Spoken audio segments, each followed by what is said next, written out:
용감한 토크쇼 직설 시작합니다. 먼저 주식시장 상황부터 살펴보겠습니다. 장현지 아나운서가 전해드립니다. 이 시각 시황입니다. 2거래일 연속 빠른 반등을 나타내던 우리 시장 오늘은 살짝 쉬어갑니다. 미국 트럼프 정부의 품목 관세를 둘러싼 경계감이 커지면서 코스피 약세를 나타내고 있습니다. 0.47% 하락하며 3,182포인트입니다. 다만 코스닥은 장중에 상승 전환되면서 지금 800선 터치를 시도하고 있습니다. 0.15% 강세로 799포인트 가리킵니다. 수급 상황 보시죠. 유가증권 시장 오늘 외국인과 기관 양 매도입니다. 외국인이 1,859억 원 팔아내고 있고 기관 역시 151억 원, 220억 원 팔자 포지션 취하고 있습니다. 개인만 홀로 2,372억 원 순매수 기록 중입니다. 코스닥 시장입니다. 여기서는 외국인과 개인이 팝니다. 외국인 109억 원 매도 우위, 개인 투자자 역시 47억 원 팔자 포지션 취하고 있습니다. 반면 기관 홀로 141억 원 순매수 기록 중입니다. 코스피 시총 상위 종목 거래가 확인하시죠. 트럼프 대통령이 반도체와 의약품에 대한 관세를 다음 주에 발표할 것이라고 말하면서 관세 경계감이 불거지자 반도체 투톱이 일제히 하락합니다. 삼성전자가 1.86% 약세로 68,600원, SK하이닉스가 1.9% 약세로 거래가는 25만 8,500원입니다. 5위권 내에서는 2차 전지 대표주인 LG에너지솔루션만 선방하고 있습니다. 0.4% 가까이 올라가면서 38만 8천원에 거래됩니다. 한편 삼성바이오로직스가 2%대 약세, 하나에어로스페이스도 3.4% 내립니다. 거래가는 92만 8천원으로 집계되고 있습니다. 6위부터 10위입니다. 삼성전자 우선주가 2.2% 약세, 반면 현대차가 0.24% 상승합니다. 21만 1,000원. KB금융도 0.53% 상승세 이어갑니다. 11만 3,200원에 거래되고 있습니다. 두산 에너빌리티도 1.23% 오름세입니다. 거래가는 6만 5,600원이고요. 한편 셀트리온이 10위권에 올라와 있는데 주가는 0.51% 하락하면서 17만 6,900원으로 집계되고 있습니다. 코스닥 시총 상위 종목 10위권까지 함께 보시죠. 지금 2차 전지 대표주들만 선방합니다. 우선 시총 1위 알테오젠이 1.69% 약세로 43만 6,500원. 반면 에코프로비엠 5% 가까운 추가적인 상승세 보여줍니다. 13만 600원에 거래되고 있고요. 에코프로 역시 0.86% 강세로 거래가는 5만 2,550원입니다. 펩트론이 1.69% 약세입니다. 29만 원. HLB 역시 2.2% 추가적인 조정받고 있습니다. 4만 6,500원에 거래가 형성되고 있습니다. 6위부터 10위도 보겠습니다. 파마리서치가 2.6% 상승합니다. 57만 9천 원. 반면 레인보우 로보틱스는 0.5% 약세, 리가캠 바이오는 1%대 강세입니다. 거래가 14만 300원이고요. 한편 삼천당 제약은 1%대 내림세로 19만 350원, 10위의 휴젤 2.75% 상승합니다. 거래가 33만 6천 원으로 집계되고 있습니다. 시장 특징적인 부분 체크하시죠. 오늘 양자 컴퓨터 관련주가 상승합니다. 간밤 뉴욕 증시에서 아이온큐와 리게티 컴퓨팅 등이 상승한 영향을 받고 있습니다. 아마존이 아이온큐의 지분을 3,670만 달러 규모 보유하고 있다는 사실이 공개가 됐는데 아이온큐의 기술력에 깊은 신뢰를 보낸 결과로 해석이 되면서 양자 컴퓨터주가 주목받고 있습니다. 국내 증시에서는 KCS가 21.3% 급등하며 거래가 1,850원이고요. 한국첨단소재가 7.6% 강세로 거래가 3,665원, 엑스게이트도 5.3% 상승합니다. 거래가 7,900원으로 집계되고 있습니다. 다음은 원자력 발전 관련주입니다. 역시 오름세인데요. 한미 간 통상협상 결과로 조성되는 2천억 달러 규모의 대미 전략산업투자펀드에 원자력 산업펀드가 포함이 되면서 국내 원전업계에서 미국 시장 진출의 전환점을 맞이할 것으로 기대가 되고 있습니다. 소식에 태웅이 5.5% 강세로 42,750원, 우진도 6% 넘게 올라갑니다. 11,470원이고요. 한국전력까지 6.14% 강세 나타내고 있습니다. 거래가 46,50원으로 집계됩니다. 외환시장 상황 살펴보시죠. 오늘 환율 1,387원대에 출발을 했고요. 9시 30분 기준으로는 1,388원 80전이었습니다. 현재는 소폭 내리면서 1,386원 30전에 거래되고 있습니다. 지수 다시 보겠습니다. 코스피가 0.4% 약세로 3,185포인트, 코스닥 강보합 수준입니다. 지금 3,200선 앞에서 지수에 제동이 걸린 모습입니다. 2차 전지를 제외하고 나머지 시장 주도주를 조정받고 있어서 이 빠른 순환매 속에서 어떻게 대응하면 좋을지 전략 세우시길 바랍니다. 지금까지 시장 상황 전해드렸습니다. 시장의 다양한 이슈들을 풀어보는 시장 따라잡기로 이어갑니다. 유니스토리 자산운용 김장렬 투자전략본부장 나오셨습니다. 안녕하십니까? 네, 안녕하십니까? 네. 자, 어제까지는 이틀 연속 좀 강한 상승세를 보였습니다. 오늘은 좀 조정을 받고 있네요. 네네네. 일단 실적이 좋게 나온 주식이라 하더라도 아주 눈높이에 충족하지 못한 주식이 미국에서 빠졌어요. 대표적인 게 AI 쪽에서 AMD, 슈퍼마이크로 있고요. 좀 차별이 있습니다. 뭐 예를 들어서 아리스타 네트워크로 잘 모르시는 분도 계실 텐데 적지 않습니다. 시가총액이 200조 원 회사인데 네. 이거는 그 AI 네트워크 장비 솔루션 하는 회사인데 여기는 실적도 좋고 가이던스 좋았는데 시간에서 13% 올랐어요. 그러니까 눈높이가 정확히 얼마였느냐. 이제 매저를 하는 단계에 들어갔어요. 까탈스럽게 매저를 측정을 한다. 종목마다 다르다는 얘기고요. 전체적으로 장을 좀 억눌렀던 거는 반도체하고 제약 바이오에 대해서 품목 관세에 대한 얘기가 곧 있을 것이다라는 이야기는 나는데 제약은 구체적으로 나왔죠. 1년 반 동안에는 150%, 그 다음에는 250%. 이 얘기가 미국 본장에서 개별 주식은 개별 주식 뉴스가 나온 게 있어갖고 이래서 반려동물 관련되는 제약주는 뭐 건강보험을 어떻게 해준다 그래서 오히려 오른 종목이 있어서 네. 겉에 안 보였습니다만 저희 나라 같은 경우에는 그 관세 매기고 들어와야 되는 거잖아요. 그러니까 삼성 바이오로직스, 기타 셀트리아 이런 것들도 미국 공장에 당장에 없는 대부분의 주식들은 영향을 받는 거다라고 말씀을 드릴 수 있겠고 반도체 품목 관세 얘기가 나왔죠. 사실은 이거는 뚜껑을 열어봐야 되는데 이게 좀 복잡합니다. 왜냐하면 미국의 공장을 갖고 있는 인텔이나 텍사스 인스트루먼트는 주가가 올랐죠. 네. 나머지는 다 내렸거든요. 특히 우리 TSMC가 많이 빠졌어요. 왜 그런지 아세요? 압력을 좀 미국이 주고 있습니다. 너네 인텔 지분 사 49%.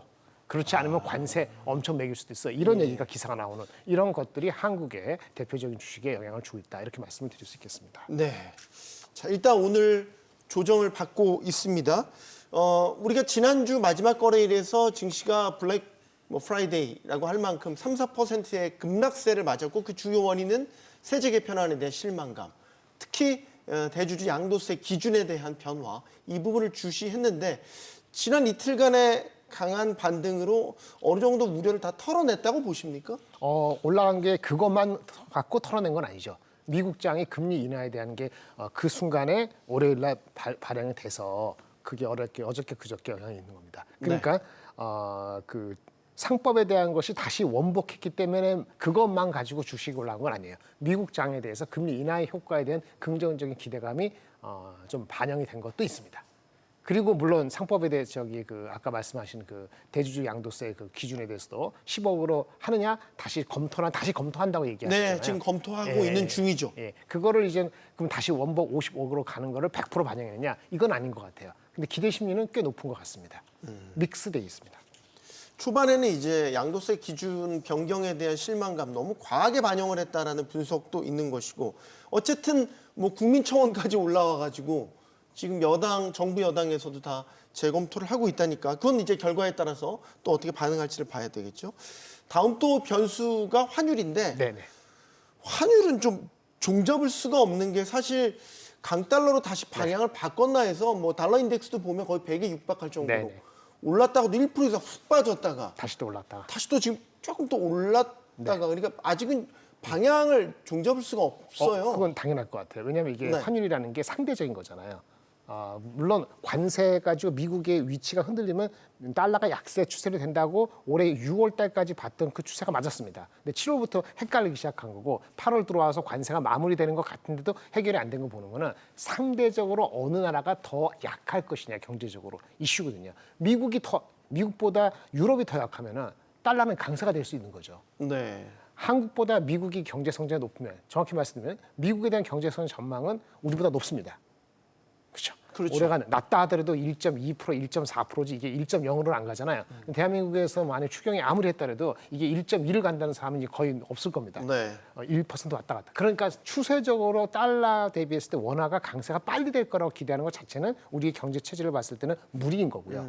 그러면 달러 원화 대비했을 때는 달러하고 그 위안화, 달러하고 유로화 이걸 봐야 되는데 그거는 매저를 해야 돼요. 이게 누가 결국은 더 의미 있는 경제 성장률에 마이너스 효과를 하는가 봐야 되는 거죠. 근데 만약에 금리 인하를 만약에 하는데 말이죠. 금리 인하를 미국이 하는데 경제 둔화는 둔화가 의미 있게 아주 아플 정도로 경제 둔화를 수반해서 금리 인하는 하는 게 아니면은 미국의 경제 성장률이 그렇게 많이 내려가지 않는다 그러면은 달러 약세보다는 달러 강세가 좀 이어지면서 나중에 달러 강세가 이어지면서 달러 약세가 나중에 오더라도 그 정도는 서서히 날 수 있다는 식으로 갈 수 있거든요. 그럼 그 시나리오는 미국 주식이 더 페이버러블하다는 거고 이렇게 되면은 달러 강세가 조금 지속되거나 약세가 생각보다 빨리 안 나타날 수도 있는 겁니다. 그렇게 되면 미국 외 넌 USA 지역에 대한 매력도 여러 가지 측면에서는 조금 고려를 제고해야 되는 그런 상황이 올 수도 있습니다.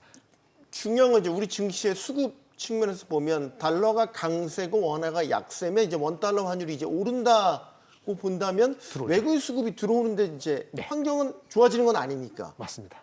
그럼 이제 사실 더 3,200 이상으로 가려면 외국인 수급이 지금은 좀 순매수로 전환했다고 하더라도 규모도 크지 않고 요즘에 또 왔다 갔다 하기도 하고요. 컸습니다. 사실은 말이죠. 우리 4월 달에 마이너스 7조인가 뭐 마지막으로 하고 5월 달부터 5, 6, 7 올랐는데 7월 달에 6조 얼마 해가지고 지금 3개월 동안 10조를 우리가 외국인이 샀어요. 작은 게 아니에요. 네, 그거의 60% 이상이 70%가 7월 달 한 달에 샀습니다. 8월 들어와서는 어떻게 되는지 모르겠어요. 그래서 적지 않았고요. 10조 산 거 3개월 동안이 작년 8월부터 올해 4월까지 38조 나간 거에 3분의 1까지는 아니지만 어느 정도 왔어요. 이게 넘버로 원하겠죠. 그렇죠. 삼성전자, 하이닉스, 기타 등등 LG에서 넘버로 할 겁니다. 그리고 추경에 대한 우리나라 사람들의 소비 심리가 단기적인 게 아니고 지속적으로 그로스가 올라가는지 보고 들어올 거기 때문에 네. 그 속도로 빠르다고 우리가 아전인수격으로 해석할 정도는 아직은 아닌 것 같아요. 이렇게 말씀드리겠습니다. 자, 요즘에 사실 이제 증시를 이끌었던 섹터는 반도체도 아니었고 자동차도 아니었고 조선도 요즘 아니었습니다. 2차 전지였습니다. 맞습니다. 특히 어제 같은 2차 전지 굉장히 강했고 에코프로 BM이 네. 기대를 안 했더니 그냥 네네. 기대 이상의 실적을 내놓으면서 확 이게 투심을 그냥 네. 달궈버렸거든요. 네네. 근데 이제 2차 전지에 오랫동안 눌려 있었고 된 분들도 많이 있어서 네네. 네. 좋은데 선뜻 또 확 들어가게 손이 안 간다 이제 네네. 이런 이야기도 하셔서요. 어떻게 보십니까? 그렇게 얘기하시는 거 보니까 더 갈 것 같네요. 정확하게 짚으셨습니다. 네네. 방 일단은 맞았네요. 네, 맞습니다. 네. 근데 좀 조금 분리가 되기도 하고 다른 요소가 같은 요소가 있는데 다른 요소는 ESS라는 게 튀어나왔죠. 그러니까 ESS는 전기차용이 아니고요. 신재생을 저장 용량. 저장료. 그 수요가 아주 큰 건 아닌데 있었어요. 근데 그게 중국의 LFP라는 저가의 그 2차 전지를 가지고 ESS를 구성하는 거가 시장에 있었단 말이에요. 근데 그거는 한국이 못 들어갔었죠. 네, LG엔솔이 들어갔죠. 네, 그런데 들어가죠. 왜? 그 미국이 중국 거를 안 쓰고 이렇게 관세 떼기 하니까 들어가게 된 거예요. 그래서 LG 엔솔의 그 ESS로 전환되는 그 비즈니스가 생기는데 네. 원래 있었어요. 한 7, 8% 있었는데 이게 20%, 30%까지 가지 않을까라는 기대감이 LG 엔솔부터 들어간 겁니다. 일단 그게 시작점. 예, 그게 맞았어요. 왜냐면 네. LG 엔솔의 그 비즈니스 LFP가 낮지만은 ESS LG가 하는 거는요. 미시간 공장에서 하는 거는 그거를 EV에서 하던 거를 ESS 바꾸는데 마진이요. 한 30%, 40% 날 수 있습니다. 왜냐하면 그거는 이제 그 공장의 그 소유권 그것이 전부 다 LG 엔솔이기 때문에 네. 100% 들어오기 때문에 마진이 한 40%까지 날 수 있어요. 그때 했을 때 SDI는 눈에 안 띄었어요. 근데 SDI는 그 컨버전 해가지고 하는 공장이 소유권을 다 가져오지 않기 때문에 61%만 가져옵니다. SDI는 마진이 한 20%에서 25%예요. 그런데 규모는 LG엔솔이 17기가면 SDI는 약 3에서 6기가 정도니까 한 3분의 1이나 뭐 그 이하였거든요. 근데 키 맞추기 하니까 SDI가 온 거고 오늘 아침에 나온 뉴스는 국내에서 그 ESS 관련되는 기사가 났습니다. 뭐 KKR인가 이렇게 여러 가지 몇 잔이나 해서 펀드하는 거. 그거 보니까 1차에서는 LG가 다 가져갔고 2차에서는 SDI가 6대2로 많이 가져갔다. 그러면서 오늘 SDI가 많이 오른 거죠. 그러니까 ESS라는 게 하나의 트렌드로 왔고 마진 높다는 거가 지난 1, 2사에 컸고요. 아까 그 에코프로 BM은 실적이 좋았는데 약간 애누리가 있긴 합니다. 그 걔네들이 니켈 공장, 인도네시아 공장에 투자한 거 그 일회성으로 들어온 그 금액이 400억을 빼고 나면은 그래도 회복이 됐어요. 그래도 회복됐지만은. 근데 또 흑자 전환인 건 맞죠. 맞죠. 기대치, 근데 그렇죠. 근데 그 금액을 이렇게 했을 때 애널리스트들이 후행적이라는 걸 제가 말씀드리는 게 그 넘버로 해서는 내년도에도 PER이 여전히 80배, 90배 나올 겁니다. 그러니까 턴어라운드 바닥을 지난 거 맞는데 애널리스트 쫓아오는 것은 쉽지가 않다는 거죠. 여기는 ESS가 영향이 SDI나 LG엔솔만큼은 크진 않지만 리튬 가격 자체가 바닥을 쳤다는 측면에서는 주가는 바닥이다. 이런 생각을 가질 수 있는 충분한 정황이 포착되고 있는 건 맞습니다. 네. 자, 사실 그 전날에 또 보면은 엔비디아 주가가 뭐 고공행진을 했기 때문에 국내 반도체 투톱 삼성, SK하이닉스도 같이 갔습니다. 지금 엔비디아 실적이 이제 이달 말에 네네. 나옵니다. 보통 기존의 그 패턴들을 보면 실적 발표가 있기 전에 뭐 기대와 우려가 공존하면서 어쨌든 지금까지 보면 다 딛고 일어섰어 엔비디아가. 그렇죠. 예. 맞습니다. 그럼 이번에 똑같은 패턴일까? 네. 라고 엔비디아는 보신다면 아마 그럴 것 같습니다. 그럼 하이닉스도 근데 같이 변수가 간다는 있죠. 얘기. 관세가 있어서. 물론 관세 변수가 네. 여기서 없던 변수가 하나 있기는 하네요. 관세가 있고요.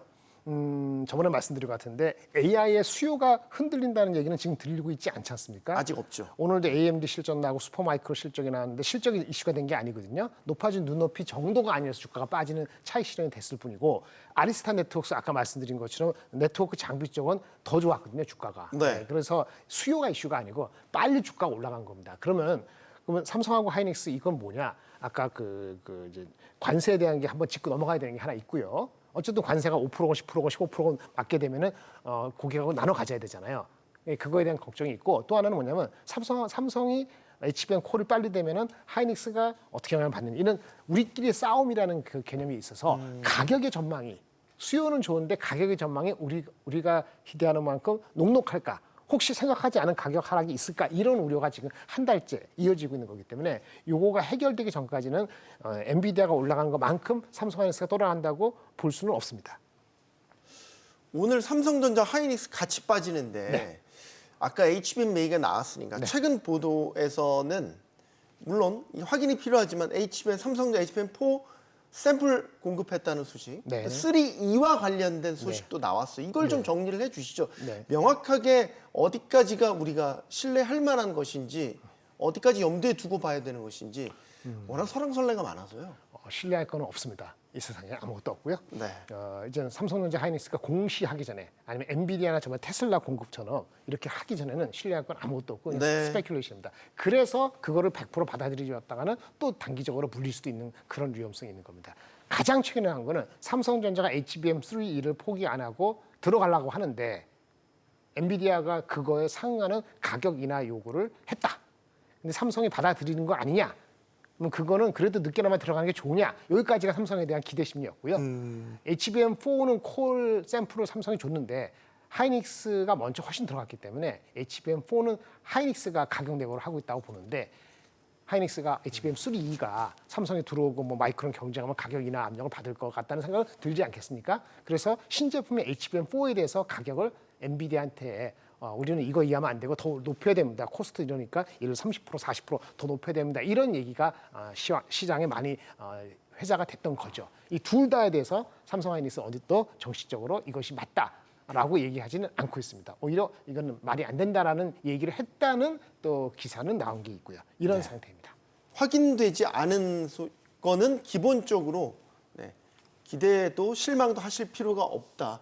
정말 공시를 통해서 명확하게 확인된 것만 보셔야 된다는 걸 다시 한번 말씀드리고 아까 이제 관세 이야기 반도체도 있고 의약품 관세를 그냥 살짝 넘어가는 했는데 의약품 관세에 대한 숫자는 이제 좀 나오기 시작했고 유예 기간이 있다고는 하지만 이 관세율에 대한 전망 숫자를 보면 어마어마해요. 네네 그렇습니다. 자동차 관세 뭐 이런 거 될 것도 아닙니다. 네네.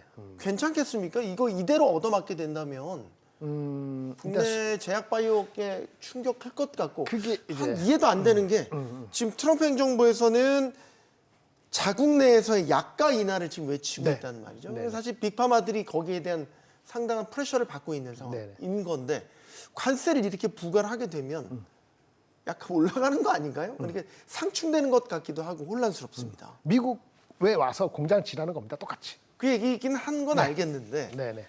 근데 사실은요 오늘 주가가 어저께 많이 올라갔다가 어저께 16% 올라갔다가 오늘 지금 많이 빠지고 있는 SK 바이오팜. SK 바이오팜. 내전 관련되는 거 뇌질환 치료제잖아요. 실적 좋았거든요. 마진도 엄청 좋았습니다. 네. 어제 많이 올라서 오늘도 반락하고 있는데 얘네 같은 경우가 미국 그 관세를 회피할 수 있는 공장이 있습니다. 푸에르토리코에 푸에르토리코요? 푸에르토리코는 미국령 미국령. 푸에르토리코. 거기는 네. 관세 면제돼요. 네. 거기 들어가 있거든요. 이런 식으로 다 들어오라는 얘기예요. 셀트리온도 공장을 무색 중이었고요. 올해 말에 다 던딜돼서 내년도 하반기부터는 양산할 수 있는 공장을 준비 중이에요. 지금은 없습니다. 그다음에 삼성바이오로직스는 계획이 구체화된 게 없고 검토할 수 있다 이 정도였기 때문에 네. 일단 센티먼트적으로는 영향을 받겠죠. 근데 사실은 SK바이오팜은 영향을 그것 때문에 받으면 안 되는 거고요. 그냥 또 하나 이거는 만드는 회사죠. 바이오스몰러가 보는 거네. 네. 그게 아니고 기술 라이선스 해주는 회사 많잖아요. 그 회사는 원칙적으로는 실질적으로는 영향이 제한적입니다. 근데 센티적으로 안 좋죠. 근데 또 우리가 기술 라이선스를 하더라도요. 우리 기술 라이선스를 받아가는 미국의 기업들이 있을 거 아니에요. 얘네들이 가격 압력을 약간이나 압력을 받고 그러면은 우리가 기술 라이선스하는 그거 계약 조건도 변경이 되지 않는다고 보장할 수는 없어요. 네. 사실은 전혀 영향이 없다고 할 수는 없습니다. 근데 생산 기지를 꼭 가져야 되는 그런 회사들 대비했을 때는 기술 라이선스 있는 회사들은 조금은 이제는 조금 무관하다라고 봐야 되겠죠. 근데 오늘은 센티먼트적으로는 좀 안 좋다. 어저께까지는 금리 인하에 대한 반응이었는데 네. 오늘은 또 반대쪽에 대한 경계감을 되살리는 거니까요. 좀 더 지켜봐야 될 것 같습니다. 간밤 미장은 조정을 받기는 했습니다. 그런데 이제 지난주에 한번 저희가 변곡점이라고 생각했던 시기가 있었어요. 고용이 확 꺾였죠. 네, 그렇습니다. 고용 충격으로 이제 3대 지수가 꽤 큰 폭으로 떨어져서 네. 월가에서 나오는 소위 말해서 뉴욕 증시의 조정, 아 이제 정말 시작인가 뭐 이런 식의 이제 해석도 나왔는데 네네. 그 다음 거래일에서 뭐 아무렇지 않은 다 뒤집어 버렸거든요. 네네네. 근데 이제 월가에서 계속 그런 경고음은 나오고 있어요. 네네. 근데 지금까지 다 무색했습니다. 그렇죠. 그 경고가. 네네. 이제 8월입니다. 네네. 어떻게 전망하십니까? EPS 전망이 내려가면은 금리 인하가 되는 게 좋은 거는 금리 인하가 되는데 업체들 합한 S&P 그 EPS가 네. 내려가지 않고 원래 거 그대로 있어야지 금리 인하로 인해서 PE 멀티가 높아져서 높아가는 거 아니에요. 네. 근데 금리 인하 되는 이유가 경기 영향이나 관세 영향이나 뭐가 됐든 간에 기업의 EPS가 지금보다 약 4% 내려간다. 이럴 때 그렇게 하면은 멀티플이 높아지는 효과를 고스란히 잡지를 못하겠죠. 처음에는 금리 인하 한다는 거에 반응해서 멀티플이 22배에다가 24배로 될 수 있지만은 그 올라간 것만큼 내지는 그거의 상당 부분을 EPS가 내려가는 걸로 잡히면은 다르게 보이는 거거든요.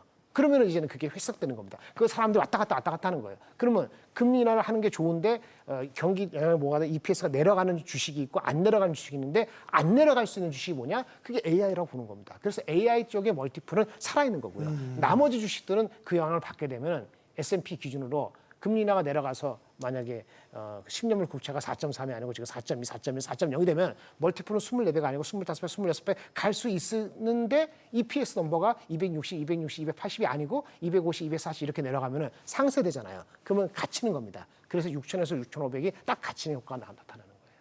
그래서 근데 EPS가 언제 낮아질 거냐? 2분기 실적 갖고 알 수 없어요. 네. 2분기 실적은 여태까지 80%가 한 10% 정도 YY 상승했고요. 원래 예상이 5%였기 때문에 원래 예상보다 더 좋았어요. 네. 근데 이거는 관세 영향 들어간 게 아니잖아요. 관세나 아니면 고용이 내려가서 하는 이펙트는 언제 나오느냐? 빨라도 9월달, 잘못하면 4분기에 나올 수 있어요. 그러니까 3분기까지도 그게 넘버가 안 바뀐다 해서 네. 하향이 안 된다서 안심할 수 없는 겁니다. 이것 때문에 금리 인하로 인해서 PER이 높아지는 그 각도에 대해서 그렇게 장담하지 못하고 천천히 갈 가능성이 있는 거죠. 결국 AI군요. 말씀하신 멀티플이 살아있는 건 결국 AI. 네네. 그러면 M7 네. 이번 실적에서 건지함을 알렸습니다. 네네. 가이던스는 조금 뭐 기업의 차이는 있지만 네네. 뭐 그렇게 걱정인 애플마저도 네네. 뭐 주변의 우려를 다 씻어낼 만큼 상당히 호실적. 네네. M7이 주도하는 장세가 계속 된다? 네. 이렇게 보십니까? M7 빼기 테슬라 빼기 애플 더하기 3개 브로드컴 오라클 팔란티아 이상입니다. M7 마이너스 2 플러스 3이군요. 네, 그렇습니다. 네, 하나의 공식처럼 한번 외워보시죠. M7 마이너스 2 플러스 3. 오늘의 명언이었습니다. 시장 따라잡기 여기서 마무리하겠습니다. 유니스토리 자산운용 김장열 투자전략본부장이었습니다. 고맙습니다. 감사합니다.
정부가 이른바 AI 국가대표 5팀을 발표했습니다. 이 5개 컨소시엄은 앞으로 정부의 지원을 받아서요.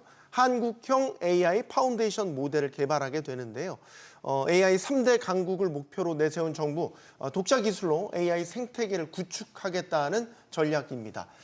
하지만 이 주권 AI로 불리는 소버린 AI를 두고는 기대와 함께 우려도 나오고 있습니다. 이 각국이 AI 기술 패권을 두고 치열하게 경쟁하는 가운데 후발주자로 꼽히는 우리나라가 과연 이 소버린 AI로 주도권을 쥘 수 있을지 지금부터 이야기 나눠보겠습니다. 함께해 주실 분들 소개해드리죠. 서울대 공학전문대학원 주영섭 특임교수 나오셨고요. 네, 고려대 기술경영전문대학원 이성엽 교수 나오셨습니다. 자, 그리고 경희대 경영대학원 김상균 교수 나오셨습니다. 안녕하십니까? 네, 안녕하세요. 안녕하세요. 네, 용감한 쿠션 직설은 SBS 비즈 뉴스 앱과 유튜브에서 실시간으로 시청하실 수 있습니다. 이번 국가대표 AI 선발에 있어서 AI 모델 개발 역량이 있는 국내 기업 대부분이 도전장을 낸 것으로 알려졌습니다. 어떤 기준으로 선발을 했는지 정부의 이야기 듣고 본격적인 토론 시작하겠습니다. 새로운 모델 구조를 제안하고 실현한 경험이 객관적으로 검증 가능한지 여부가 평가의 중요 요소로 고려되었습니다. 네. 평가 기준 보셨겠지만 이제 많은 컨소시엄들이 지원을 했고요. 그중에 이제 1차로 5개 컨소시엄이 선정이 됐습니다. 다들 아마 보셨을 것 같아요. 어떤 곳은 예상했던 곳도 있고 예상 외로 등장한 곳도 있고 아마 해석이 평가가 좀 각각 다르실 것 같아서 여기에 대한 이야기 먼저 듣고 시작하겠습니다. 이번에 5개 선발된 5개 컨소시엄 어떻게 보십니까, 교수님? 제가 보기에는 우선 지금 5개가 대부분 다 공통적으로 지금 소위 얘기하는 거대 언어 모델, 네. LLM이라고 하는 이제 파운데이션 모델이라고도 부르죠. 그걸 가지고 있는 회사들이에요. 네. 하나 그 컨소시엄이. 그래서 일단 다들 우리가 지금 현재 이 정부가 추진하고 있는 독자 AI 파운데이션 모델 개발 역량은 다 가지고 있다 이렇게 지금 보고 있고요.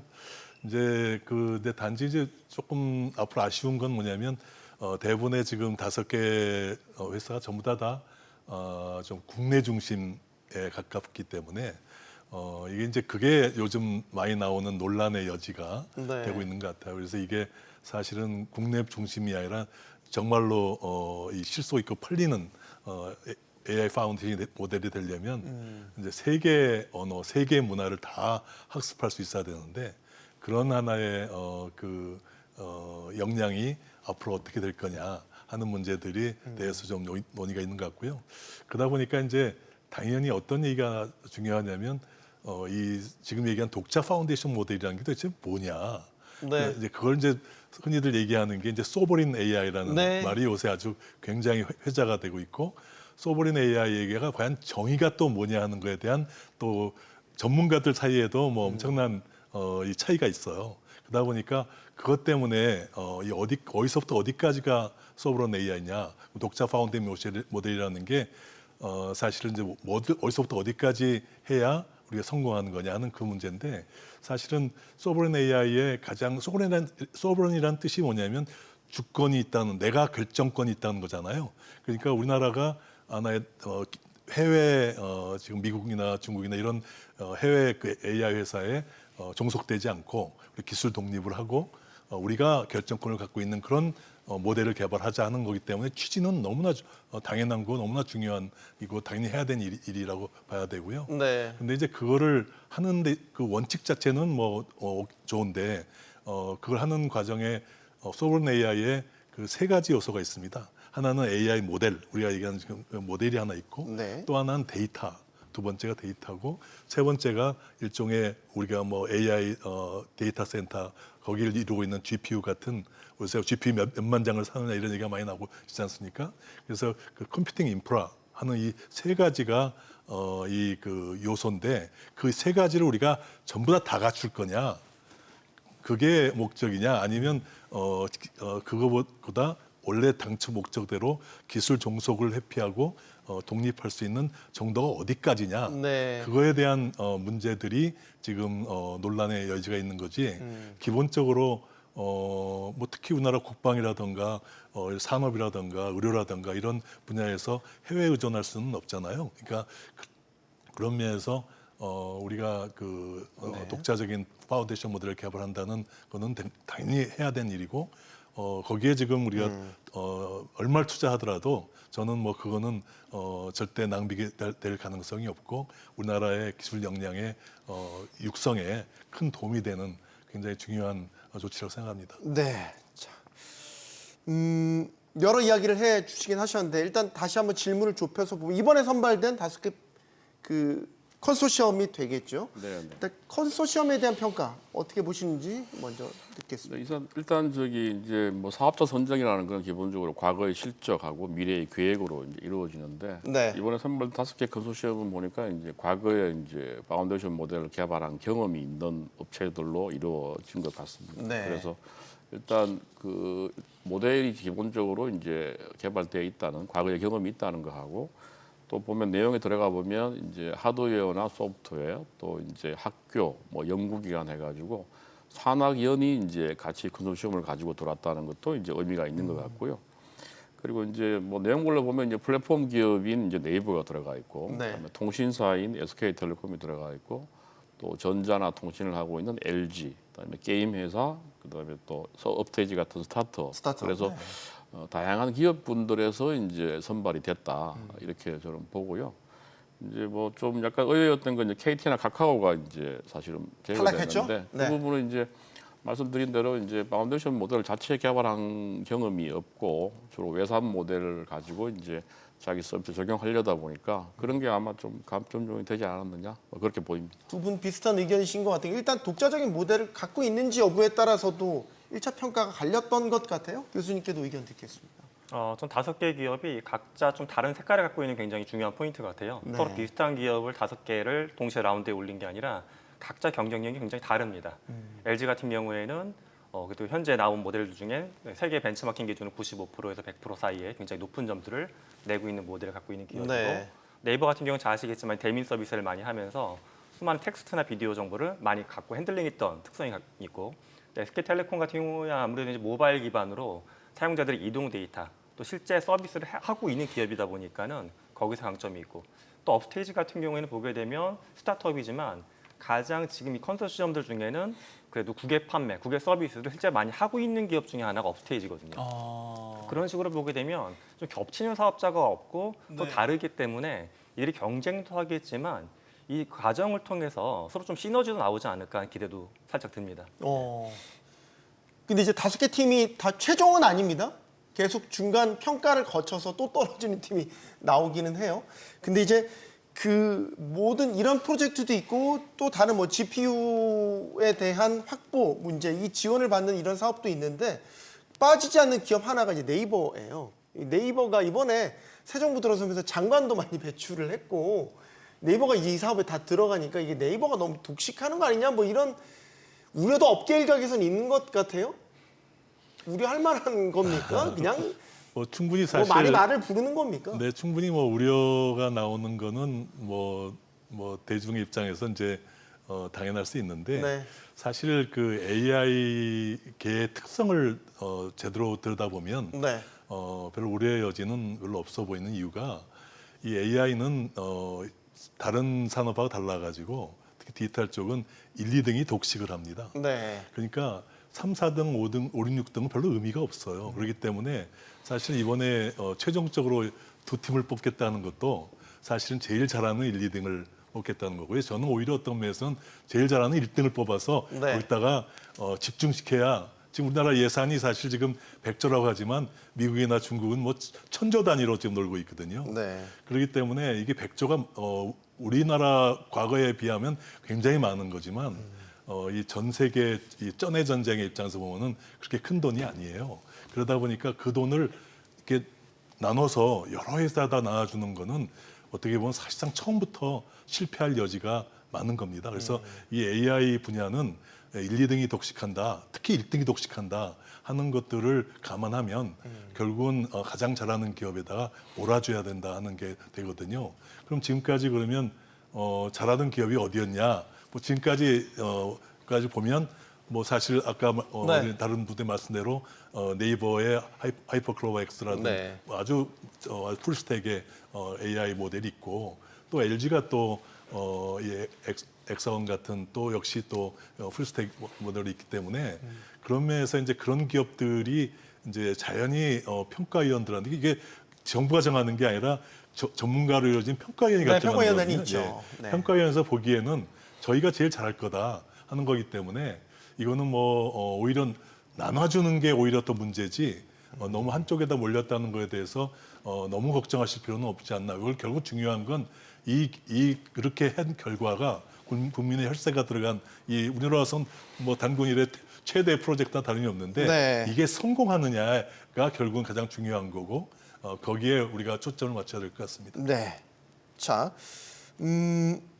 이제 독자적인 모델 개발을 하는 데 있어서 뭐 이미 다 알려졌지만 가장 필요한 게 뭐냐라고 봤었을 때 엔비디아 칩입니다. 엔비디아 정확히 GPU 칩이죠. 뭐 H 시리즈, B 시리즈 뭐 이렇게 불리는 칩인데 이번 사업을 위해서 GPU를 13,000여 장 구매하겠다는 계획을 또 내놨습니다. 요 정도면 충분합니까? 예를 들어서 모델링을 만들고 컴퓨팅 능력을 키워서 뭐 독자적인 이 파운데이션 모델을 만드는 데 있어서 말이죠. 충분하다고 말씀드리기는 사실 좀 어렵습니다. 왜냐하면 미국의 빅테크 기업들을 보게 되면 단일 기업이 갖고 있는 GPU의 수량 자체가 보통 10만 단위거든요. 10만 개에서 100만 개 사이를 갖고 있는데 우리는 국가 전체적으로 네. 만 개에서 15,000개로 확보를 해서 개별 기업당 500개에서 1,000개를 이제 나눠준다는 전략이기 때문에 GPU가 이제 대중들이 보시기엔 그게 어떤 개념인지 조금 낯설 수가 있어서 그냥 되게 단순화시켜서 보게 되면 뇌의 크기라고 보시면 돼요. 그러니까 인공지능이 사람의 머리를 본뜨는 건데 네. 뇌의 크기인데 우리는 약간 호두만한 뇌를 가지고서 저쪽에 사람 머리만한 크기의 뇌를 만든 빅테크하고 겨루는 거기 때문에 불가능한 건 아니지만 사실 굉장히 유리한 조건은 아닌 거는 사실입니다. 예. 그럼 더 확보하면 되잖아요. 근데 이제 공급의 문제가 있죠. 예, 엔비디아가 우리가 사고 싶어도 못 사는군요. 사고 싶어도 이제 못 사는 문제가 있다 보니까 그 정도로 그렇습니다. 주문량이 지금 다 예. 밀려 있고 사겠다는 곳이 뭐 세계 곳곳에서 줄 서 다 있죠. 뭐 그럼- 저기 일론 머스크 같은 경우에는 장기적으로 5천만 정 확보하겠다고 지금 공언한 바도 있어가지고 네. 사실 지금 확보 전쟁입니다. 예. 사실 예전에 이제 삼성하고 네이버가 이제 자체적인 칩을 만들겠다라는 그런 협력 프로젝트도 있기는 있었죠. 하지만 이 엔비디아의 GPU를 결국엔 넘사벽이라는 걸 우리가 절감하고 있지 않습니까? 그 주변 회로까지 합치면 네. 사실상 그 10,000장을 확보하는 건 1조가 들어가요. 최소한. 그럼 10만 장, 지금 10조, 뭐 100만 장으로는 100조가 들어가는 겁니다. 그러니까는 뭐 이게 지금 얘기가 다 아까 말씀대로 지금 이 메타도 그렇고 오픈 AI도 그렇고 지금 공원을 100만 장 확보하겠다고 하고 있거든요. 네. 그럼 100조 들어가는 게 얘기예요. 그렇기 때문에 결국은 이제 지금 우리가 현실을 직시해야 되는 게 지금 한국이 지금 갖고 있는 GPU가 지금 3,000장 정도로 알려져 있고 네. 그리고 또 확보하겠다는 걸 다 합쳐도 15,000장 정도 됐는데 그 정도 가지고는 사실은 미국으로 따지면 한 기업의 그 GPU 보유량보다 적기 때문에 그런 그 아주 대단히 어떤 그 AI 파운데이션 모델을 만드는 다시 솔직히 말씀드리면 턱없이 부족한 겁니다. 그러니까 그거에 대한 현실은 우리가 좀 알고 있을 필요가 있을 것 같습니다. 그러면 이러다가 프로젝트 실패하는 거 아니에요? GPU 모자라서? 그래서 이제 그 전략이 필요한 거죠. 좀 이따가 말씀 좀 더 네. 드리겠습니다. 일단 뭐 듣고 그다음에 이어서 뭐 듣겠습니다. 그 사실은 절대량에서는 우리가 뭐 부족한 건 사실이고요. 그래서 한동안 이제 더 이상 이제 미국이 이제 AI를 지배할 거라고 이렇게 봤는데 중국에서 올해 초에 이제 딥시크가 나왔잖아요. 네. 딥시크 이후에 이제 조금은 이제 이게 효율화? 효율화돼서 가성비 있는 AI가 가능하다. 그러니까 GPU를 그렇게 많이 쓰지 않더라도 일단 좀 성능이 좋은 AI를 만들 수 있다는 이런 희망이 좀 생긴 상황이고 우리도 아마 그런 부분에 좀 더 기술력을 가지고 우리가 준비를 해야 되지 않을까 그렇게 생각합니다. 그럼 우리가 할 수 있는 방법은 그런 거네요? 비교하자면 중국의 딥시크처럼 적은 GPU, 적은 리소스만 가지고도 효율적으로 만들어낼 수 있는 뭐 독자적 LLM 뭐 이런 거를 추구를 해야 되는 건가요? 지금 현실에서 말이죠. 이거 먼저 듣겠습니다. 네. 사실 뭐 우리가 이제 흔히 LLM을 만든다고 할 때 GPU가 굉장히 중요한 건 맞지만 GPU만 갖고 모든 게 되는 건 아니거든요. 거기 들어가는 모델도 중요하고 데이터도 중요하고 당연히 이런 것들은 사람이 만드는 거다 보니까는 네. 어떤 인재들이 거기 투입될 수 있느냐가 굉장히 중요한 포인트입니다. 그러니까 GPU에서 부족한 부분을 데이터, 모델, 인재가 꼭 채워야 되는 상황이죠. 근데 만약에 그 나름 세 부분에서도 부족한 부분이 생기면 당연히 결과는 좀 안 좋아질 수가 있는 상황이고요. 후발 주자로 늦게 시작하는 건데 이런 기본적인 우리 준비물 같은 거잖아요. 학교 갈 때 준비물. 네네. 준비물도 부실하면 후발 주자 입장에서 그렇게 힘이 안 날 것 같아요. 무슨 수를 써서든 더 확보, 암거래를 해서라도 확보해야 되는 거 아니에요? 사실 제가 좀 지금 극단적인 표현을 썼지만 제가 최근에 이제 홍콩의 AI 그 관련된 이제 포럼 같은 데 가서 보니까 네. 우리가 알고 있는 게 미국이 중국한테 그 소위 가장 핵심 AI 반도체인 GPU 공급을 막아버렸었잖아요. 막고 네. 뭐 제한했잖아요. 네. 최근 들어서 다시 또 좀 성능이 좀 떨어지는 거는 풀겠다 이렇게 지금 H27을 말씀하시는군요. 그거를 했는데 실질적으로 가서 얘기를 들어보니까 직접적으로 가는 그 채널이 막혀 있는 거지 우회해서 들어간 것들이 굉장히 많고요.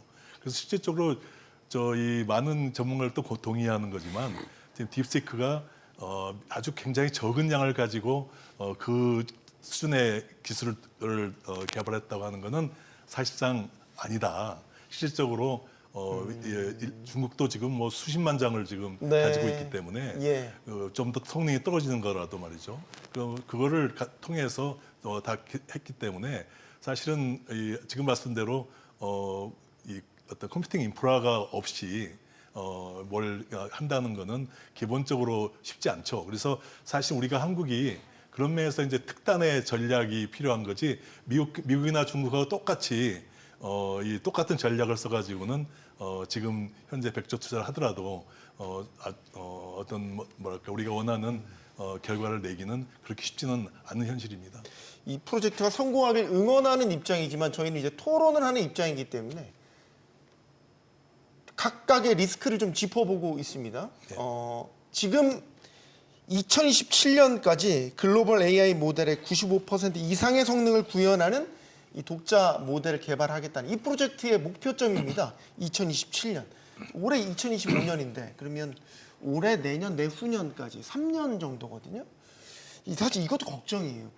칩도 부족한데 성과는 2027년까지 내라고 하면 오픈 AI가 챗 GPT 만들고 이제 버전을 계속 업그레이드 해가면서 걸렸던 시간들이 있지 않습니까? 후발 주자인데 이렇게 3년 안에 성과를 내는 게 가능하겠습니까? 쉽지는 않아 보입니다. 객관적으로 봤을 때. 왜냐하면 우리가 지금 기준으로 95%가 아니라 2027년 됐을 때 95%를 목표로 하는 거거든요. 네. 그럼 2년 동안 빅테크들은 가만히 있지 않을 거 아닙니까?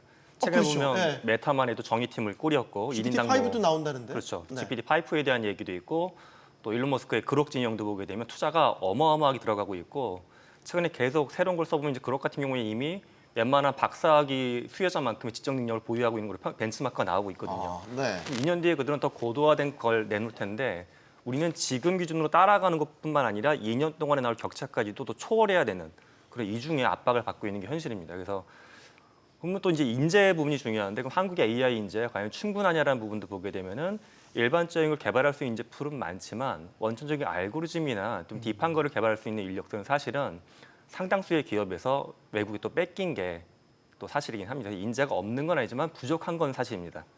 그래서 시간도 촉박하고 인재도 부족한데 우리가 달성해야 되는 목표치는 높은 편이에요.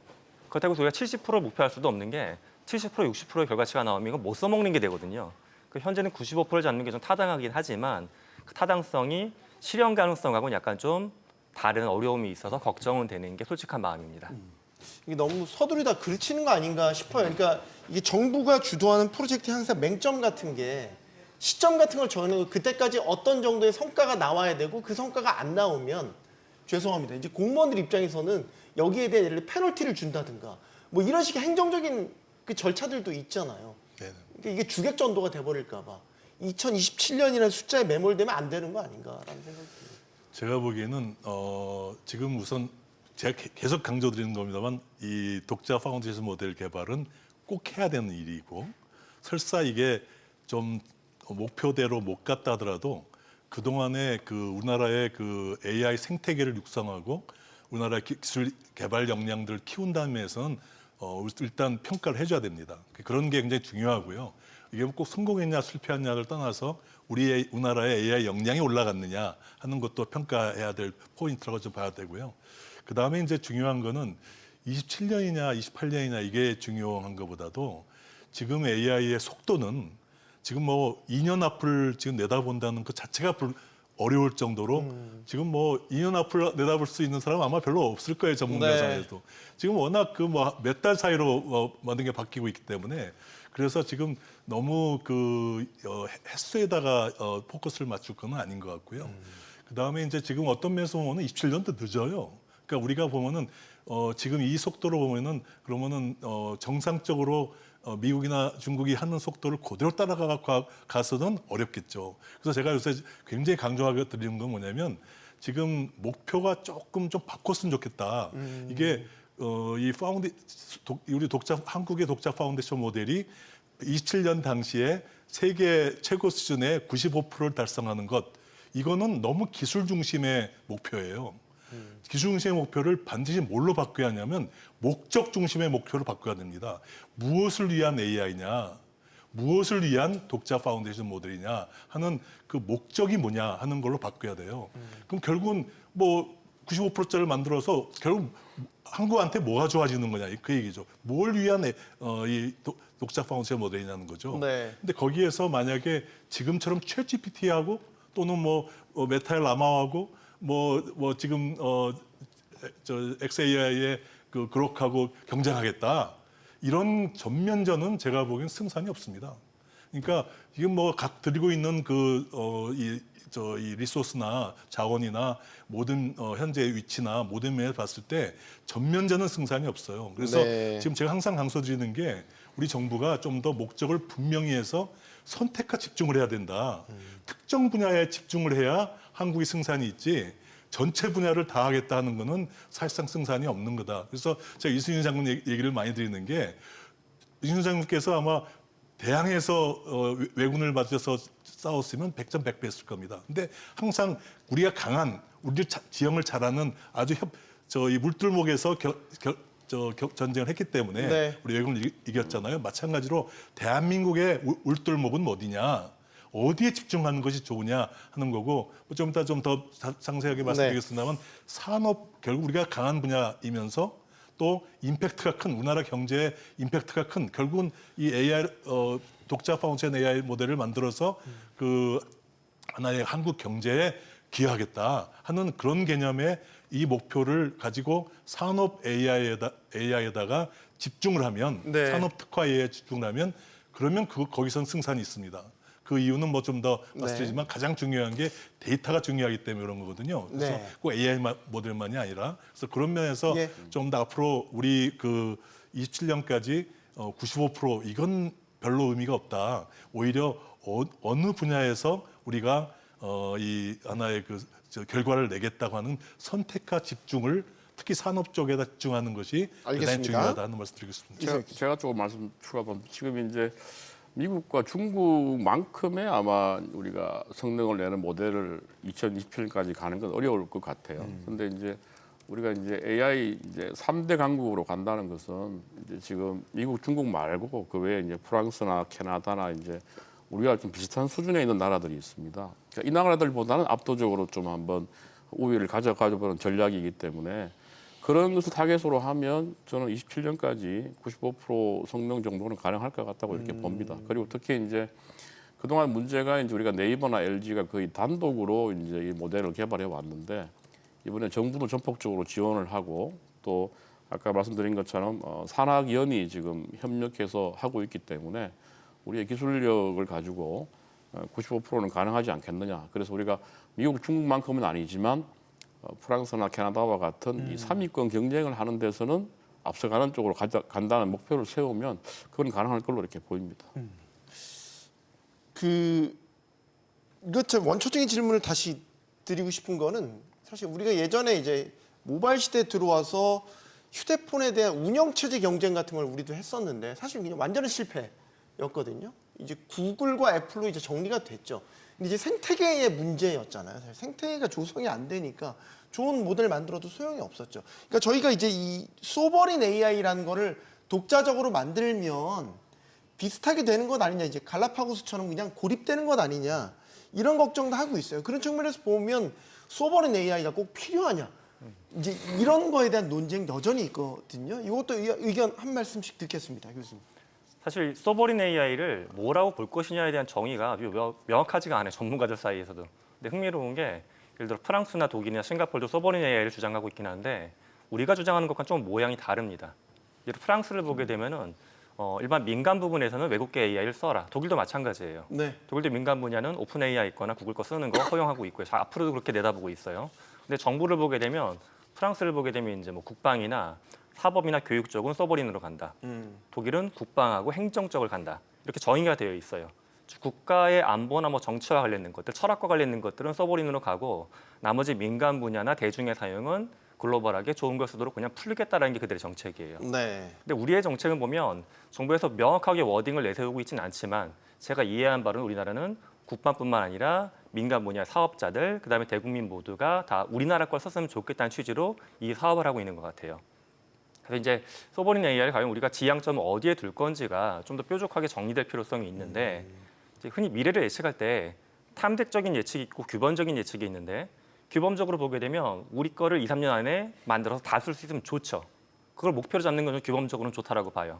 하지만 진짜 가능성이 있냐라고 놓고 봤을 때는 두 가지 트랙으로 좀 쪼개야 되지 않을까 싶어요.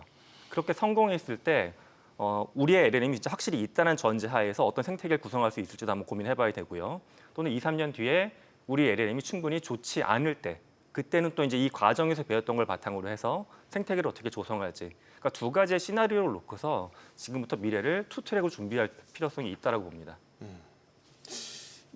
되게 근본적인 논쟁이어서 하실 말씀들이 좀 있을 것 같은데 사실 우리나라 그 AI 기업 중에 리튼이라는 곳은 자체 모델이 없어요. 없어도 잘하고 좋은 기업같이 평가받거든요. 지금 잘 나와 있는 것들을 잘 믹싱해가지고 좋은 서비스를 해요. 그러면 꼭 그렇게 독자적으로 이렇게 만드는 거에 집착을 해야 되나?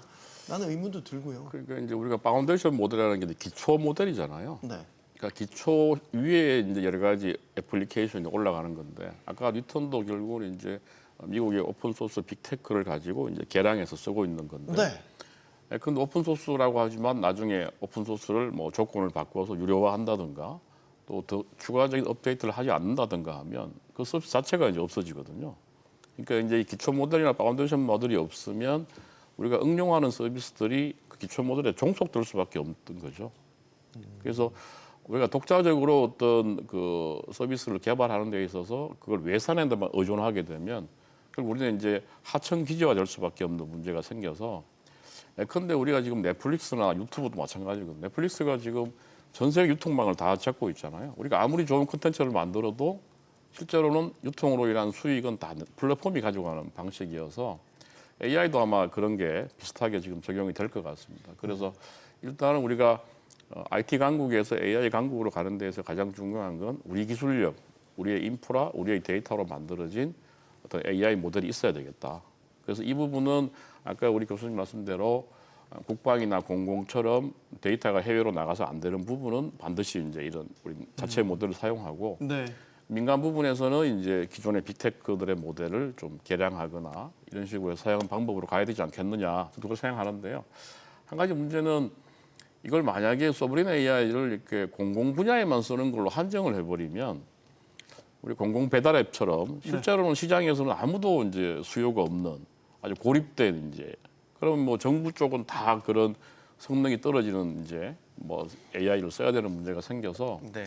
결국은 우리가 이제 그 검색의 네이버나 메신저의 카카오처럼 자체적으로 서비스 경쟁력이 있고 필요하면 해외에도 나갈 수 있는 그런 모델이 돼야 되는데 그것이 가능할 것이냐 그게 이제 지금 뭐 논란의 중심에 있는 것 같습니다. 그래서 저는 쉽지는 않지만 방향은 그렇게 가야 된다는 게 제 생각입니다. 그러니까 민간에서도 충분히 통할할 수 있는 소버린 AI가 돼야 된다는 생각입니다. 그러니까 저도 개인적으로 걱정은 그런 거죠. 만들어 놓고 애물단지 될까 봐. 네네. 그렇죠. 그래서 아까 제가 말씀드린 게 뭐냐면 선택과 집중을 해야 한다는 말씀드렸잖아요. 우리가 개발하는 소위 독자 파운데이션 모델을 어디다가 쓸 거냐 하는 그건데 타겟팅이 지금 명확하지 않은 거죠. 않잖아요. 예, 지금은 그냥 공포지임하잖아요. 그냥 전 세계 최신 모델의 좋은 게 좋은 거다라는 식으로 하면 안 될 것 같아요. 그러니까 최신 모델이 95% 수준을 달성하는 거라고 했잖아요.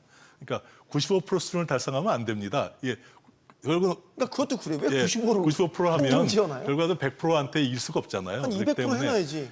네. 그렇기 때문에 우선 목표 자체가 기술 중심으로 돼 있는 거를 빨리 목적 중심으로 바꿔야 한다는 말씀을 드리는 거는 우리가 이거 어디다가 쓸 거냐 하는 거를 명확하게 해야 돼요. 그러면 이제 우리가 쓰는 게 전 국민이 쓰고 있는 챗GPT 같은 것들을 만들겠다고 하면 아까 말씀드린 대로 상당히 승산이 없고요. 지금은 이제 그 전체 범위가 아니라 그 중에서도 가장 우리가 잘할 수 있는 분야, 또 그다음에 또 산업이 어떤 그 경제에 대한 임팩트가 큰 분야, 그게 이제 소위 얘기한 돈 되는 거 아니겠습니까? 그래도 네. 수요가 있냐 없냐 얘기하시는데 수요가 있고 또 굉장히 또 전략적으로 중요한 분야에 집중하자는 거예요. 그러니까 뭐 그 집중하는 거에 지금 대표적인 예는 첨단 제조업이라든가 또는 뭐 의료라든가 뭐 금융이라든가 이런 그 또 방산 쪽이라든가 이런 쪽에는 임팩트가 굉장히 크면서 또 경제에 대한 임팩트가 크면서 또 굉장히 또 쉽지 않은 분야거든요. 이 분야에 우리가 집중을 하면 이제 그 소브란 AI가 성공을 할 수가 있다 하는 얘기고요. 왜 성공을 하냐면 그 산업 분야는 아까 말씀드린 대로 그 세 가지가 또 중요해요. 네. 그러니까 우선 제일 아까도 얘기한 대로 AI 모델이 중요하고 그 다음에 데이터가 중요하고 컴퓨팅 인프라가 중요하다고 했지 않습니까? 네. 근데 그 중에서도 가장 중요한 게 데이터입니다. 그 산업은 산업 데이터라는 게 있고 산업 뭐 모든 산업들에 보면 데이터가 나오지 않습니까? 네. 또 하나 그 산업의 도메인 노하우라는 게 있습니다. 그 이런 자동차 산업이면 자동차 산업에 우리가 특화돼 있는 우리의 그 하나의 축적된 기술 있지 않습니까? 네. 그런 그 산업 데이터와 노하우를 우리가 사실은 전 세계에서 우리만큼 많이 갖고 있는 나라가 없어요. 중국 외에는. 그렇기 때문에 미국도 오히려 그런 면에서는 그런 데이터가 없습니다. 그래서 사실은 어떤 면에서 미국하고 한국이 협력하면 뭐 가장 뭐 세계 최고의 드림팀이 될 수도 있는 거고요.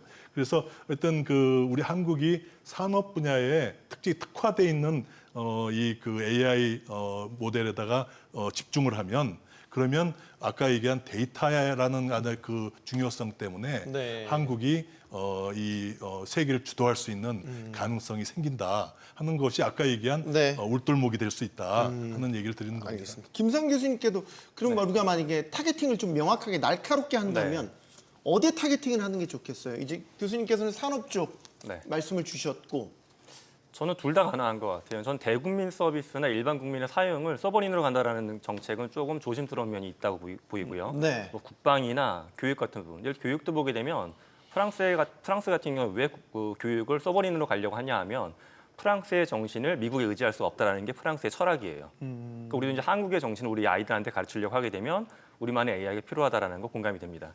또한 특정 산업도 보게 되면 일례로 이제 SKT도 사업자도 들어와 있는데 SKT가 지금 2,700만 명 가입자를 갖고 있어요. 법인고기까지 포함하면. 네. 그리고 엄청나게 많은 우리들의 이동 정보와 휴대폰 사용 내역에 대해서 기록을 갖고 있어요. 네. 이거 자체는 굉장히 개인의 취향이나 동선이나 성향에 대한 뭐 오픈 AI나 구글보다 더 능가하는 그 데이터가 되기 때문에 그런 국방이나 교육 특정적인 영역 그리고 우리나라가 잘하고 있는 뭐 통신이나 또 자동차 제조나 또 문화 콘텐츠와 관련된 영역 이렇게 산업도 뭐 20개, 30개 다 하는 게 아니라 우리가 경쟁력 있는 특정 산업만 좀 포커스를 해가지고 하면 좋겠다. 그러니까 국방이나 안보적인 영역, 네. 특정 산업 일부 영역 이 두 가지가 좀 투트랙이 되지 않을까 생각합니다.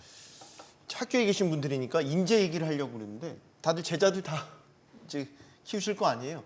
AI 관련돼서 지망을 하고 이쪽 분야로 나가려고 하는 이제 인재들도 많이 있을 것 같은데 최근에 화제가 된 기업이 있습니다. 메타죠. 메타의 마크 주커버그가 정말 AI의 천재라고 불리우는 24살의 청년을 영입을 했는데 저는 이게 처음에 좀 잘못 봤어요. 이게 너무 2조 커서. 5천억, 아니 2조 달러가 아니고 억 원으로 봤어요. 그래서 2억 5천만 원 정도면 그래 괜찮은 연봉이라고 생각 2억 5천만 달러더라고요. 그래서 4년간 3,500억 원을 저 한 명 영입하는 데 제안을 했다는 거예요. 이게 이제 저 한 사람이 일으킬 수 있는 임팩트가 훨씬 더 크다고 봤기 때문에 저런 파격적인 제안을 했겠죠. 한국 사람 세계 어디 내 다 똑똑하다고 하는데 그럼 우리 인재 실태는 어떤가? 정말 저 정도의 대우를 받고 있는 것이고 받을 만한 그런 인재들이 있는가? 여기에 대한 질문 좀 드리겠습니다. 이상혁 교수님부터 먼저. 그러니까 사실 이제 절대량에서는 당연히 부족하다고 보이고요. 네. 근데 이제 실제 개인들의 뭐 연구 능력을 어떻게 볼 거냐는 건 또 뭐 다양한 또 기준이 필요할 텐데 저는 뭐 우리나라 이제 연구자들의 능력이 뭐 우리가 이제 논문 수 같은 것도 상당히 그 인구당으로 비교하면 상당히 논문들이 많이 나오고 있어가지고 충분히 뭐 경쟁력이 있다 이렇게 보입니다. 그런데 문제는 그 연봉 문제 때문에 우수한 한국의 연구 인력들이 자꾸 해외로 유출되는 현상 같아요. 우리 국내 기업이나 이런 데로 가면 너무 박해요. 그러니까 지금 뭐 이게 저런 3,500을 줄 수 있는 데는 없지 않겠습니까? 그래서 그렇다면 이제 35억도 없을 것 같은데. 저희 3억 5천도 쉽지 않을 것 같은데 하여튼 그러네요. 그래서 초고액 연봉을 이제 우리가 맞춰주기가 힘들기 때문에 결국 이런 현상들은 우리 인재들이 해외로 유출되는 현상을 좀 가속화시킬 우려가 좀 있는 것 같습니다. 그럼 네. 당연히 우리의 기술력도 또 떨어지게 되는 문제가 있어서 결국 이제 기업들이나 우리 정부에서 좀 연봉을 뭐 상당 수준 좀 높여주는 작업도 해야 될 것 같고 그 외에도 연구자들이 좀 일할 수 있는 환경을 만들어주는 작업도 해야 되지 않겠느냐 뭐 그렇게 보고 있습니다. 최근에 이제 여러 논란이 됐던 건 해외에서 잘 배운 석박 마치고 잘 배운 그 똑똑한 인재들이 이제 국내로 들어와서 예를 들어서 국내 기업, 학교, 연구소 이런 데서 이제 자리를 잡는 게 아니라 해외로 그냥 현지 취업을 해버리거나 이런 경우도 되게 많다고 그러더라고요. 근데 이제 그분들은 뭐라 할 수는 없죠. 현지 대우가 너무 좋고 한데 그걸 뭐라 할 수는 없는 건데 이제 우리 현실이 너무 안타까운 거죠.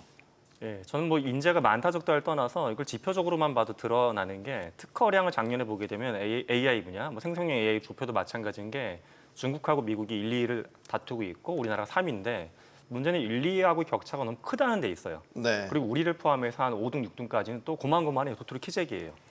그러니까 이게 이제 우리 현실입니다. 이게 두 가지 원인이 있겠죠.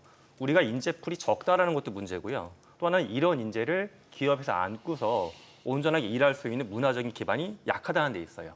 예를 들어 정말 만약에 삼성전자에 엄청나게 훌륭한 AI 인재를 미국에 데리고 올 수 있어. 그 개별 한 명한테 30대 초반한테 2천억 원을 줄 수가 있는 문화가 삼성전자 안에 있느냐? 쉽지 않다라고 보거든요. 근데 스타트업도 마찬가지입니다. 네. 그만큼 투자 시장도 돌아가고 있지 않아요. 만약에 이번에 뭐 500억을 조달할 거야. 시리즈 A나 B를 통해서. 근데 거기에 대해서 어디에 쓸 거야 했더니 요 한 명. 연봉 400억 주고 데리고 올 겁니다라고 하게 되면 우리나라 증권사나 VC들이 아마 그렇게 투자 못한다고 손들 거예요. 즉 우리의 환경 자체의 이슈, 그다음에 인재풀이 적은 이슈 두 가지가 약간 겹쳐 있는 상황입니다 지금. 예. 예전에 모 그룹 회장이 천재 하나가 100년 먹을 거를 이제 만든다 뭐 이런 이야기도 했었죠. 인재가 그만큼 중요하다는 얘기인데 사실 그 이건희 회장께서 이제 과거에 한 명의 인재가 10만 명을 먹여 살린다는 말씀을 하셨죠. 그리고 또 실질적으로 지금 이거 우리가 여기서 중요한 포인트가 있습니다. 그러니까 인재는 뭐 아무리 강조도 지나치지 않는데 지금 미국에서도 지금 보고 있는 건 뭐냐면 한 명의 천재가 사실은 몇만 명의 일반 인재보다 낫다는 전제하에 그렇게 한 명한테 몰빵을 하는 거거든요. 네. 그래서 그런 면에서 이제 우리나라도 어떤 면에서는 이제 앞으로 그런 인재를 키우는 어떻게 보면은 이 10만 명 AI 인재 양성 뭐 이런 논보다는 오히려 정말 소수의 그 인재를 키우는 것이 대단히 중요한데. 또 문제는 이제 지금에도 그 인재들이 또 전부 다 또 해외로 간다는 게 또 문제잖아요. 네. 그래서 실적으로 이제 그런 문제 때문에 사실 아주 좋은 해답은 현재로 봐갖고는 그렇게 없는 게 현실적인 상황입니다. 그래서 그렇지만 이제 제가 계속 강조드리는 얘기가 뭐냐면 AI의 원천 기술 분야에서 부닥쳐 경쟁을 해가지고는 우리가 미국이나 중국을 따라잡기가 쉽지 않다. 그래서 그 결국은 응용 분야, 소위 AX라고 합니다만 AI 트랜스포메이션, AI 대전환 분야에서 특히 산업에 AI를 적용하는 분야에서 우리 그쪽에서는 그 AI도 중요하지만 더욱 못지않게 중요한 게 데이터, 그다음에 그 노하우를 어떻게 그 그 AI가 이해할 수 있게끔 구조화시키고 표준화시키고 그리고 또 중요한 게 하나 있습니다. AI의 지금 가장 큰 문제가 환각이라고 하는 거거든요. 네. 환각이라는 게 거짓말하는 거잖아요. 그러니까 그 홀루시네이션이라고 하는 환각이 이 LLM에서도 그렇고 파운데이션 모델의 가장 중요한 문제인데 일반적인 데서 10가지 대답을 하면 뭐 한 가지 정도가 거짓말을 해요. 지금은 두 개 정도 하는데 한 가지 정도로 줄일 수 있다고 합니다. 근데 이거는 일반 범용에서는 용납이 되지만 산업 AI에서는 100만 번에 몇 번이라는 ppm 단위로 그 홀루시네이션을 줄여야 되니까 그 환각을 줄이는 기술이 그 데이터를 구조화하는 데서 굉장히 많은 R&D가 필요합니다. 네. 그런 쪽에 있는 엔지니어들은 그 해당되는 산업 분야, 뭐 자동차면 자동차 또는 반도체면 반도체 산업의 그 도메인 날리지를 도메인 노하우를 잘 이해해야 되거든요. 네. 그런 엔지니어는 우리가 우리나라에 많아요. 그래서 그런 면에서 AI를 어느 정도 뭐 80% 이해하고 데이터를 100% 하면 그게 오히려 더 훨씬 더 이 우리나라가 앞서갈 수 있는 방향이 되거든요. 그래서 인재 문제는 너무 경쟁이 어려운 AI 원천 기술 쪽에다 포커스를 맞추는 것보다 네. 이 AI와 데이터와 컴퓨팅 파워를 결합해서 어떻게 융합해 갖고 결과를 내느냐 하는 그 인재를 키우는 거는 앞으로 우리나라에서도 가능하고 그런 게 또 사실은 해외 쪽으로 유출되지 않을 가능성이 높습니다. 그래서 알겠습니다. 그런 방향으로 인재 교육을 했으면 좋겠습니다. 오픈AI 창업자 또 챗 GPT 아버지로 불리는 사람이죠. 샘 올트먼. 이 샘 올트먼이 얼마 전에 이 AI 기술의 빠른 발전이 범죄에 악용될 수 있다면서 경고했습니다. 샘 올트먼의 이야기 듣고 다시 토론 이어가겠습니다. I am very nervous that we have an significant impending fraud crisis because of this. Some bad actor is going to release it. This is not a super difficult thing to do. This is coming very, very soon. Obviously, some reports now of these sort of like ransom attacks where people have the voice of your kid or your parent and they make this urgent call. That is going to get so compelling. 저 샘 올트먼의 경고는 사실 최근에도 몇몇 사건으로 논란이 된 바가 있죠. 소위 말해서 AI를 이용한 가짜 동영상, 가짜 메시지 이런 것들이 퍼지면서 그게 마치 진짜처럼 그게 더 정교해지고 세밀화되고 하면은 정말 심각한 범죄까지 악용될 수 있다라는 경고인 건데 얼마나 심각하다고 보십니까, 교수님? 제가 이제 저희 원생들하고 테스트를 해보면은 네. 플랫폼마다 약간 차이성은 있는데 예를 들어 오픈 AI 거나 구글 거 같은 경우에는 범죄와 관련된 걸 만드는 부분에 대한 차단이 그래도 많이 되어 있어요, 기본적으로. 네. 근데 예를 들어 그룹 같은 경우를 보게 되면 이제 일론 머스크 자체가 철학적으로 자율성을 중시하다 보니까 그런 게 거의 열려 있어요. 딥시크도 그런 게 방어가 약하고. 네. 그러니까 저희 랩에서 테스트해봤던 것 중에 예를 들어서 뭐 보이스피칭 시나리오를 만든다거나 특정 지역을 테러하기 위한 계획을 짜는 거 이런 것들을 보게 되면 그록이나 딥시크는 이런 거에 대해서 약간 허용적이에요. 그러니까 이게 어떤 단순히 하나의 영상을 만들어가지고 뭐 뿌리는 이런 문제도 있겠지만 굉장히 거대하고 사회에 깊은 영향을 줄 수 있는 큰 범죄를 만들 수 있는 집단들도 이 도구를 이용할 수 있다. 이 부분이 좀 더 크게 봐요, 저는. 예. 이게 아직 본격적으로 발현되는 게 아닌 상태인 건데도 불구하고 얘기만 들었는데도 약간 네. 섬뜩한 느낌이 듭니다. 그 지금 이제 우리가 법적으로 이건 좀 대응할 필요가 있을 것 같습니다. 그래서 네. 지금 뭐 워터마크 기술 같은 거를 좀 의무적으로 도입하는 방안도 지금 우리 AI 기본법도 이제 내년 1월에 시행이 되는데 네. 포함이 돼 있고요. AI 기반으로 이런 범죄 영상이나 목소리를 좀 탐지하는 시스템도 좀 개발을 해서 보급하고 하는 방식으로 이게 만약 제대로 안 되면 사실 신뢰 가능한 AI가 안 돼서 계속 퍼지더라도 문제가 커지니까요. 그런 부분에 대해서는 좀 규제, 그다음에 AI 리터러시 교육 같은 것도 좀 강화돼야 될 것으로 이렇게 보입니다. 지금 AI 글로벌 시장의 양대 축이라고 하면 미국과 중국이라는 걸 우리가 부인할 수는 없습니다. 그리고 이제 AI 산업이 아직은 초창기이기 때문에 여러 가지 이제 질서, 규제, 규칙 이런 것들이 이제 만들어지고 있는 단계거든요. 그 이제 올해 우리나라에서 에이펙 회의 정상이 열리지 않습니까? 이제 그 이전에 여러 서브 회의들이 열리기도 하는데 이 AI가 주요 화두기도 해요. 네, 그래서 최고의 이제 하드죠. 소위 말해서 글로벌 규칙 이런 제정하는 단계에서 소위 이제 일종의 편이 만들어지는 거죠. 미국향인지 중국향인지 요거에 대한 패권 싸움도 지금 물밑에서 일어나고 있다고 해요. 네. 그럼 우리는 현실적으로 어디에 서는 게 맞습니까?